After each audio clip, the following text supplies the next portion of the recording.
मैं अपनी तरफ से पूरी वही कोशिश करूँगा जो आप एग्ज़ाम में अप्लाई कर सकते हो, एग्ज़ाम में समझ सकते हो, एग्ज़ाम में चीज़ें अप्लाई कर सकते हो, वही चीज़ें होती हैं। देखो, सीखने को हज़ारों तरीके हैं, हमने भी सीखे हैं सारे। आपको धीरे धीरे सारे बता भी देंगे हम, सारे सेटों के माध्यम से, पेपरों के माध्यम से आपको सारे तरीके बता देंगे। लेकिन आपको वो तरीका हम बताएंगे ज़्यादातर, यानी कि वो तरीका आपको ज़्यादा इम्पोर्टेंट लगवाएंगे, इम्पोर्टेंट बताएंगे जो तरीका पेपर में एग्ज़ाम टाइम पर सोच सकते हो, एग्ज़ाम टाइम पर अप्लाई कर सकते हो। क्योंकि कई बार हमारे को पास टाइम कमी रहती है, एग्ज़ाम का प्रेशर रहता है, तो हम ज़्यादा ट्रिक या ज़्यादा उन चीज़ों में नहीं पढ़ते, हम डायरेक्ट क्वेश्चन करते हैं और डायरेक्ट तरीके। तो उन पर इतना प्रैक्टिस कर लो, उन पर इतना कमांड बना लो कि आपके क्वेश्चन उसी से हो जाएं। तो देखो, 8,000 की राशि पर चक्रवर्ती ब्याज 18 महीनों में 1261 हो जाता है। यदि ब्याज छमाही रूप से चक्रवर्ती किया जाता है तो ब्याज दर ज्ञात कीजिए। देखो, मैं सबसे पहले आपको चक्रवर्ती ब्याज को बोलते हैं कंपाउंड इंटरेस्ट, और सिंपल ब्याज को बोलते हैं साधारण इंटरेस्ट यानी सिंपल इंटरेस्ट।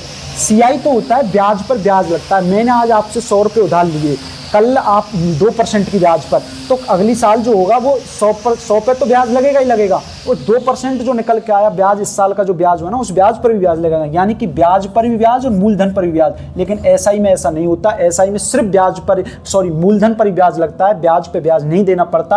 आज भी 100 रुपये पे ब्याज देंगे, अगली साल भी 100 रुपये पे ब्याज देंगे, उससे अगली साल भी 100 रुपये पे ब्याज देंगे। तो सीआई एसआई का अंतर ये होता है। सीआई क्या होता है? सीआई देखो, सीआई ये होता है कि जैसे मान लिया कि आपका अमाउंट बना, 3 साल में आपने सीआई पे पैसे दिए, इस चक्रवर्ती ब्याज पे आपने पैसे दिए और आपका अमाउंट बना, जो भी अमाउंट बना, आप अमाउंट में से अगर वो प्रिंसिपल घटा दें, आप अमाउंट में से वो प्रिंसिपल घटा दें, यानी कि आपने जैसे आपने आज 100 रुपये लिए उधार और अगले 2 साल बाद वो आपको 150 रुपये देने हैं, तो 150 रुपये देने हैं, तो आपने अमाउंट आपका 150 बन गया, तो 150 में से आपने 100 घटा लिए, तो अब जो आपने प्रिंसिपल, तो 50 रुपये ब्याज बचा। यही सीआई होता है, यही सीआई होता है। तो अब आपको अमाउंट का फॉर्मूला होता है P × 1 + R/100 की पावर T - P/CI, ये सीआई का फॉर्मूला होता है। एक बात आपको मैं बताना चाहता हूँ कि ये तो होता है प्रिंसिपल, ये होता है रेट, ये होता है टाइम, ये होता है प्रिंसिपल घटाने के बाद ये सीआई बचता है, चक्रवर्ती ब्याज बचता है। देखो, एक चीज़ आपको मैं बता देता हूँ कि चक्रवर्ती ब्याज छमाही रूप से ब्याज दर है। ब्याज दर ज्ञात कीजिए, आपको ब्याज दर ज्ञात करना है। ध्यान रखना कि ये अमाउंट वाला फॉर्मूला है। अमाउंट वाला फॉर्मूला क्या कहता है? अमाउंट वाला फॉर्मूला कहता है P × 1 + R/100 की पावर T, ये होता है। लेकिन एक चीज़ मैं आपको समझाना चाहता हूँ इस सवाल को करने से पहले कि देखो, जब भी कभी ये कहे कि ब्याज छमाही रूप से, वैसे तो ब्याज ईयरली होता है, ईयरली आप कंपाउंड करते हैं, लेकिन वो कह रहा है कि छमाही करना है, हमें ईयरली नहीं करना। छमाही का मतलब ये होता है 6 माह को आप मतलब 6 माह को उसने ईयर बना दिया कि हम तो 6 माह का ही ब्याज लेंगे, हम तो 6 माह पर ही आपको कंपाउंड करना पड़ेगा, 6 माह का इंटरेस्ट देना पड़ेगा। तो ऐसी कंडीशन में आपको बस ये देख लेना है कि 12 मंथ जो होते हैं, उन 12 मंथों में जितना ये कहे, छमाही, तिमाही, चौमाही, पचाही, जो भी ये कहे, उसको आप भाग देना है 6 का। 6 यहाँ छमाही कह रहा तो 6 का भाग देना है, यानी कि 2 आया। अगर ये तिमाही कहता तो हम 12 में 3 का भाग देते तो ये 4 आता। और जो भी आता है उसको टाइम को तो उसका मल्टीपल करना है, टाइम से तो इसका मल्टीपल करना है, टाइम से तो इसका मल्टीपल करना है, और रेट से इसका डिवाइड करना है। रेट से क्या करना है? इसको डिवाइड करना है, रेट से इसको डिवाइड करना है। जो भी आए उसको रेट से डिवाइड करना है और टाइम से मल्टीपल करना है। ऐसा क्यों करते हैं? जब आप सोचो कि मैंने साल भर के लिए कोई ब्याज लिया, साल भर के लिए मैंने कोई राशि ली और हम कह रहे हैं कि उसे छमाही करना है। छमाही करना है कि आपको 6 माह में अपना ब्याज देना है। 6 माह में ब्याज देना है, तो देना तो साल भर में था, लेकिन 6 माह में ले रहा है। 6 माह में ले रहा है तो 6 माह में भी देना पड़ रहा है, फिर अगले 6 माह में भी देना पड़ रहा है, तो 2 साल बन गई एक तरीके से देखा जाए तो। टाइम का दोगुना हो गया। लेकिन रेट देखा जाए तो आप 12 महीने, मान को 12% रेट है, मान लिया आपने 12% रेट है, 12 महीने की रेट है, 1 साल की रेट है, लेकिन आप छमाही करोगे तो आधा रेट हो जाएगी, 6% हो जाएगी। तो इस वजह से रेट का भाग देते हैं, भाग दे देते हैं और टाइम में मल्टीप्लाई करते हैं। तो ऐसे ही है, टाइम मल्टीप्लाई कर देंगे तो ये 6 दूनी 12, 6 दूनी 12, यानी कि ये 18 महीने देखा है, क्या दे रखा है, 18 महीने में 1261 हो जाता है। लेकिन हमें 18 एक्चुअली में 18 महीने नहीं है वो, क्योंकि 18 महीने तो हैं लेकिन एक्चुअली में 18 महीने नहीं है, क्योंकि उसने 6 माह को एक साल मान लिया, 6 माह को उसने 6 माह के हिसाब से साल भर को दोगुना कर दिया। तो दोगुना कर दिया तो 18 महीने 36 महीने हो जाएंगे दोगुना करने पर। 18 महीने कितने हो जाएंगे, 2 से गुणा करने पर, क्योंकि टाइम से दोगुना गुणा करना है, 36 महीने हो जाएंगे। 36 महीने को 12 महीने के हिसाब से जमाते तो 3 ईयर हो जाती हैं। कितनी ईयर हो जाती हैं, 3 ईयर। तो टाइम तो कितना हो गया, 3 ईयर। लेकिन रेट देखा जाए तो रेट हो जाती है आधी, क्योंकि इसका रेट का आधा करेंगे, रेट हो जाती है कितनी, आधी हो जाती है, रेट आधी। रेट हमें पता नहीं, रेट हमें निकालनी है। तो अमाउंट कितना होगा, देखो ये amount upon principal upon 1 plus rate आधा हो गई, तो रेट आधा हो गई तो 2 से, और टाइम 3 ईयर हो गया, तो टाइम का तिगुना कर दिया।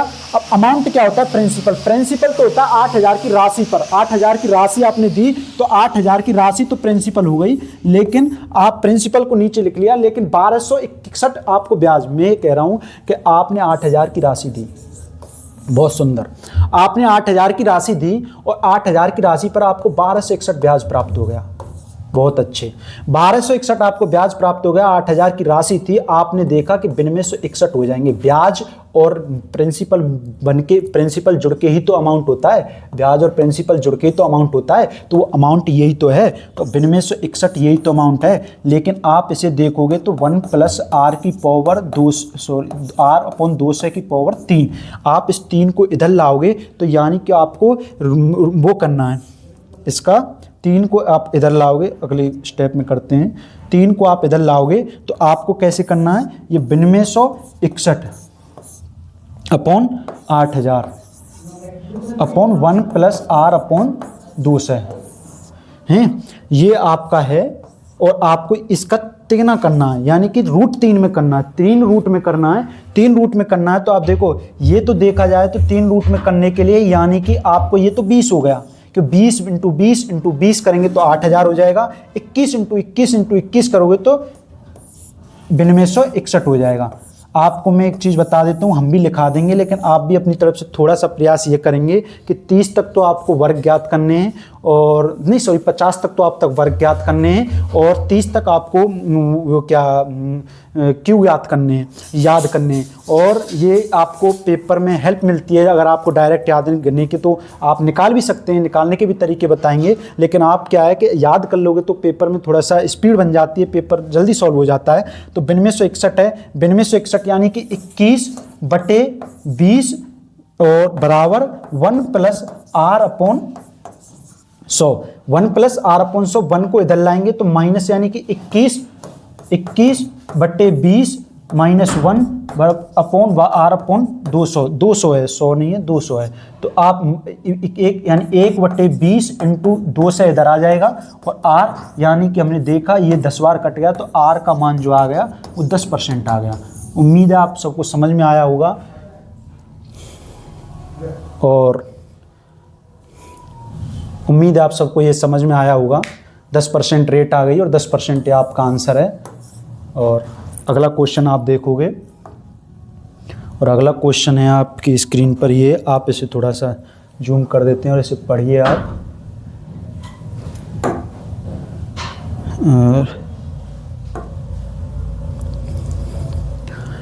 एक पुस्तक का अंकित मूल्य 700 रुपये है, लेकिन खुदरा विक्रेता को 20% की छूट मिलती है। यदि खुदरा विक्रेता पुस्तक को अंकित मूल्य पर बेचता है तो लाभ प्रतिशत ज्ञात कीजिए। एक बात बताओ आप मेरे को, एक पुस्तक को अंकित मूल्य 700 है, लेकिन खुदरा विक्रेता 20% की छूट मिलती है।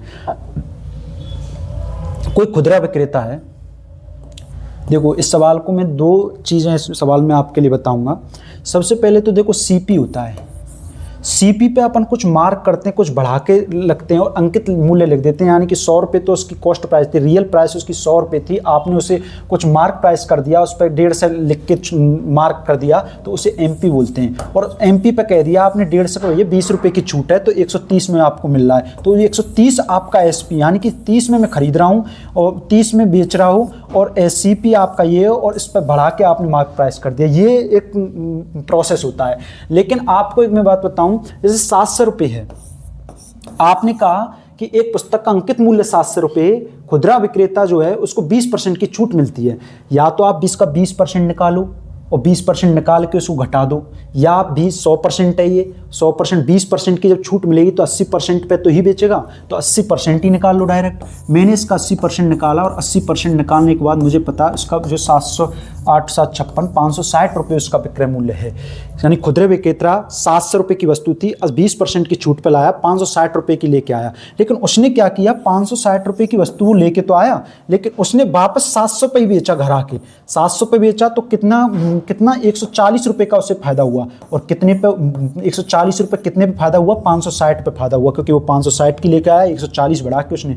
तो आपको मैं बताऊँ इसका परसेंट निकालोगे तो 0 से 0 चौक 56 होता है, और 4 से 25%, ताकि 25%। लेकिन ये आपको ऐसे नहीं करना है। कैसे करना है, तो फिर आपको ये ऐसे नहीं करना। आपको तो मैंने थोड़ा समझाने के लिए किया है। देखो, जब आपको ये पता है कि 700 रुपये का कोई मूल्य है ही नहीं है, 700 रुपये का हमारा इसमें सवाल में कोई अस्तित्व है ही नहीं है, तो क्यों 700 रुपये? कल को यहाँ वो 7,585,000 लिख देता तो अपन कैलकुलेशन करते तो शायद होती नहीं। तो आपको उस तरीके से नहीं करना है। तो आपको कैसे करना है, जब आपको परसेंट ही पूछा है, प्रतिशत ही पूछा है और प्रतिशत ही आपको दे रखा है और प्रतिशत ही पूछा है, तो कहीं ना कहीं आपका जो रियल वैल्यू होती है उसका कोई मतलब नहीं होता।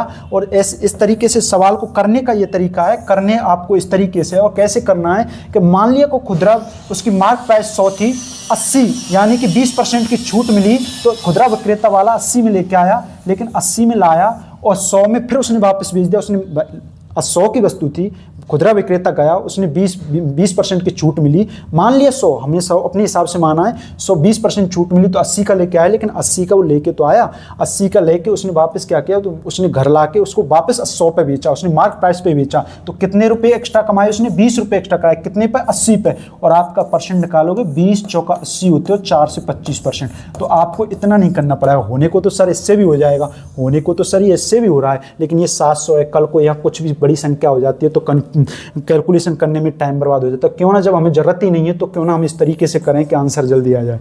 उम्मीद है आप सबको समझ में आया होगा। और अगला क्वेश्चन अपन करते हैं, उसको थोड़ा जूम में कर देता हूँ। और ये जूम इस तरीके से, हाँ हो गया। और आप इसको करोगे, थोड़ा सा पढ़ लो इसको, 20-25 सेकंड। देखो, एक 210 मीटर लंबी ट्रेन जो 97 किलोमीटर प्रति घंटे की चाल से चल रही है, 79 किलोमीटर प्रति घंटे की चाल से उसी दिशा में चल रही दूसरी 240 लंबी दूसरी ट्रेन के पीछे से आने और इस पूरी तरह से पार करने में कितना समय लेगी।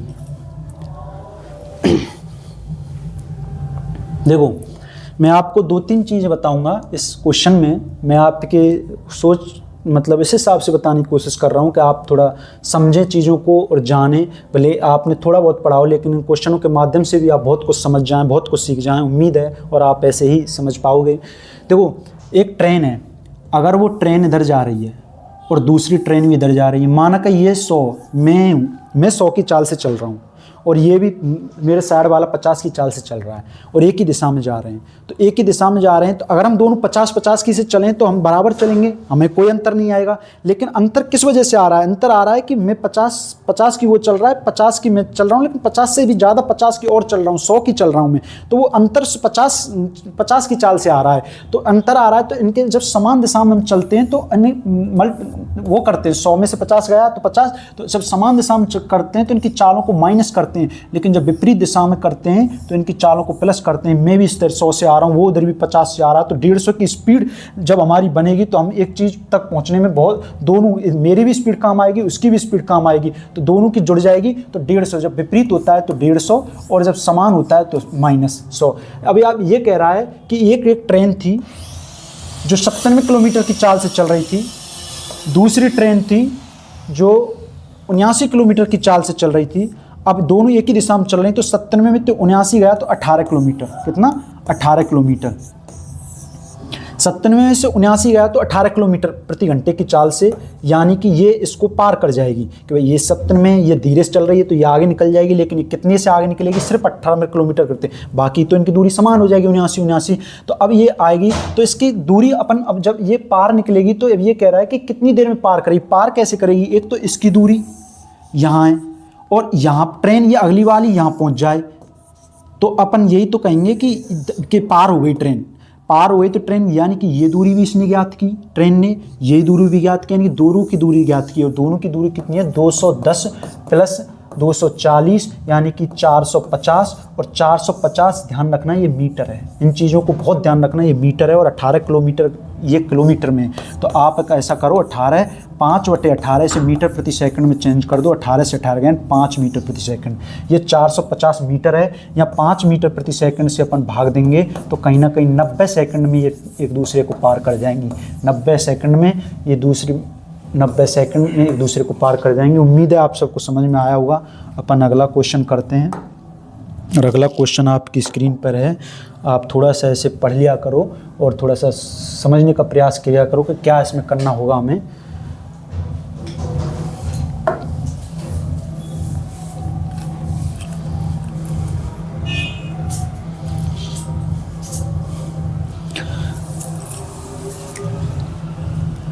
देखो दोस्तों, दो संख्याओं का लघुत्तम समावर्त्य उनके महत्तम समावर्त्य का 12 गुना है। यानी कोई लघुत्तम समावर्त्य है एलसीएम, उसके महत्तम समावर्त्य का 12 गुना है। कितना गुना है? 12 गुना। अब आप क्या करो कि एलसीएम और एचसीएफ का जो अनुपात है, एच को इधर लाएंगे तो 12:1 हो जाएगा। यानी कि अगर मैं देखूं तो आप ऐसे कर लो कि 12:1 का अनुपात है एलसीएम और एचसीएफ में। संख्याओं में से एक संख्या 8 है, मान ले कोई संख्या थी, उनका एलसीएम एचसीएफ का अनुपात दे रखा है, लेकिन उनमें से एक संख्या तो, फर्स्ट संख्या तो 8 थी, सेकंड हमें पूछी है, दूसरी संख्या हम निकालेंगे, लेकिन हमें इतना दे रखा है कि महत्तम समावर्त और लघुत्तम समावर्त है, यानी कि एलसीएम और एचसीएफ का जो योग होता है वो 52 है, ये हमें दे रखा है। अब आपको एक चीज़ बता देता हूं मैं कि ये एलसीएम और एचसीएफ है। मान लिया एचसीएफ 12x है, अनुपात में है, तो ऐसे मान लिया ये x है, 12x और x यानी 13x, और 13x का मान 52 है, तो x का मान 4 आ जाएगा। x का मान 4 आ जाएगा, और x का मान 4 आ जाएगा तो एचसीएफ तो 4 हो गया, और ये 12 चौक 48, एलसीएम 48 हो गया, एलसीएम 48 हो गया, और ये एचसीएफ हो गया। अब आपसे ये कह रहा है, देखो दो संख्याएं, दो संख्याओं का गुणनखंड, जो दो संख्याओं का जो मल्टीप्लाई होता है वो एचसीएफ और एलसीएम के मल्टीप्लाई के बराबर होता है। दो संख्याओं का एचसीएफ और एलसीएम का जो मल्टीप्लाई होता है वो दो संख्याओं के गुणनखंड वो मल्टीप्लाई के बराबर होता है। पहली संख्या तो 8 है, दूसरी हमें पता नहीं है x है, लेकिन एचसीएफ हमें पता है 4 है, एलसीएम हमें पता है 48 है, ये 8 है, ये x है, 8 छिंगे 48 हो गया, 6 चौका 24 हो गया, तो दूसरी संख्या 24 हो गया। आपको ये चीज़ जो है एचसीएम और एलसीएम का मल्टीप्लाई दो संख्याओं के गुणनफल के बराबर क्यों होता है, कैसे होता है, ये चीज़ भी हम बताएंगे अलग से, क्योंकि इसमें टाइम लगता है। ये फॉर्मूलों का जो प्रूफ है ये भी हम बताएंगे, लेकिन इन्हें हम या तो अलग से क्लास लेके या फिर हम किसी डिटेल कोर्स में आपको बताने का प्रयास करेंगे, क्योंकि ये इन फॉर्मूलों में टाइम लगता है और आपके पास इतना टाइम है नहीं है कि वीडियो को इतना लंबी देखने का। तो हम भी प्रयास करते हैं कि आपको कम समय में और बहुत अच्छी चीज़ें दे सकें तो एग्ज़ाम टाइम पर। और ये बस आपके उसके लिए हैं, लेकिन आपको तो फॉर्मूले याद रखने, लेकिन आपको ये भी आना चाहिए कि फॉर्मूले आए कहाँ से हैं, कैसे आते हैं, कैसे, ये भी आना ज़रूरी होता है।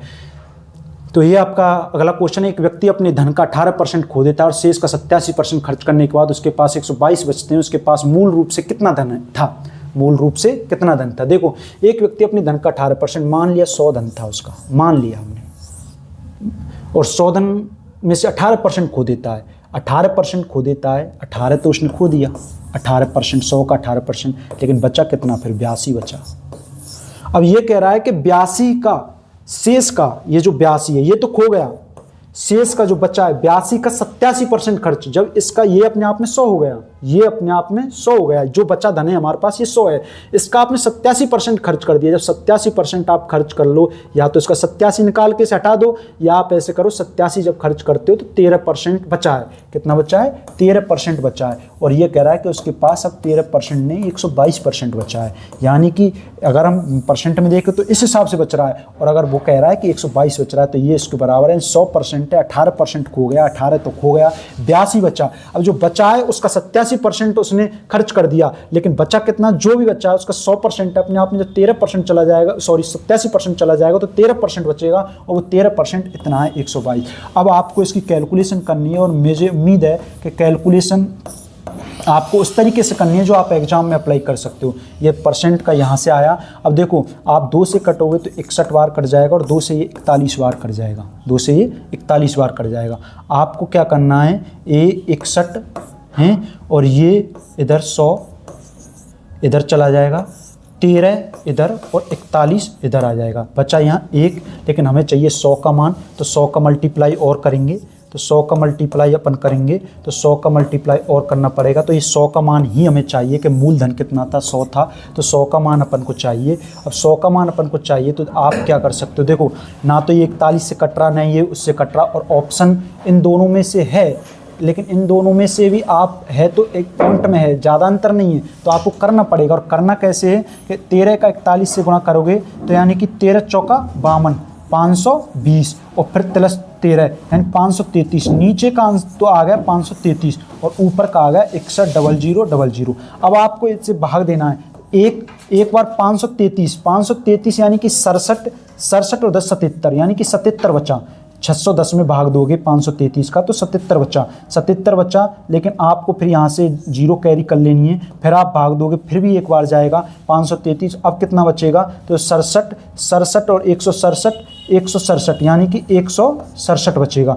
167 अपॉन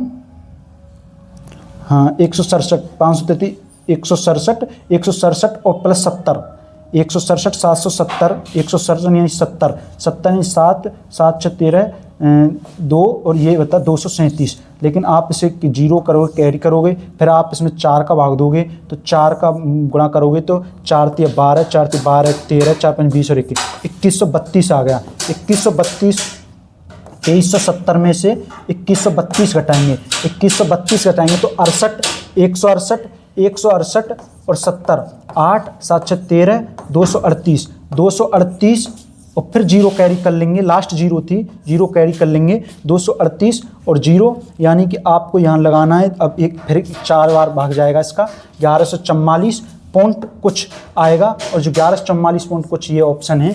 आपको एक चीज़ ध्यान रखना है, कुछ सवाल ऐसे होते हैं जो आप वहाँ ट्रिक नहीं लगा सकते, क्योंकि हो सकता है ट्रिक लग जाएगी, अगर ये थोड़ा दूर होता है ऑप्शन तो ट्रिक भी लग जाती है, 1 0 या 40 ऐसे भी क्वेश्चन आएंगे, हम उन्हें भी कराएंगे। लेकिन आपको इतना भाग की प्रैक्टिस कर लेनी है, और वो भाग की भी ट्रिक होती है, हम उसे भी बताएंगे धीरे धीरे क्वेश्चनों में अलग से कैलकुलेशन का सेशन लेके। लेकिन ये चीज़ें आपको इतनी प्रैक्टिस होनी चाहिए कि कुछ चीज़ें तो आप कर सकते हैं, वहाँ पर आप भाग ट्रिक व्रिक भूल जाते हो क्योंकि वहाँ पर नहीं लगती है, मैंने देखा है खुद ने। तो आप इस तरीके से कर सकते हो। 1144 पॉइंट निकालने की जरूरत नहीं है क्योंकि एक ही ऑप्शन है, तो आप इस तरीके से कर सकते हो। अगला सवाल है ये, और ये आपका अगला सवाल आपकी स्क्रीन पर है। उम्मीद है आपको समझ में आ रहा होगा, हम ऐसी उम्मीद करते हैं। और देखो कुछ चीज़ें ऐसी होती हैं जो प्रैक्टिस से ही आती हैं, आप कितना भी कर लो, हम सीख जाते हैं, बिल्कुल सीखते हैं, और मैं भी सिखाऊंगा, मैं भी बताऊंगा आपके लिए, लेकिन वो ट्रिक आपको नहीं काम आएंगी, मैं श्योरिटी के साथ कह सकता हूँ। कुछ कहने को, कुछ भी आपने भी एग्ज़ाम दिए हों शायद, तो आपको पता है कि वही चीज़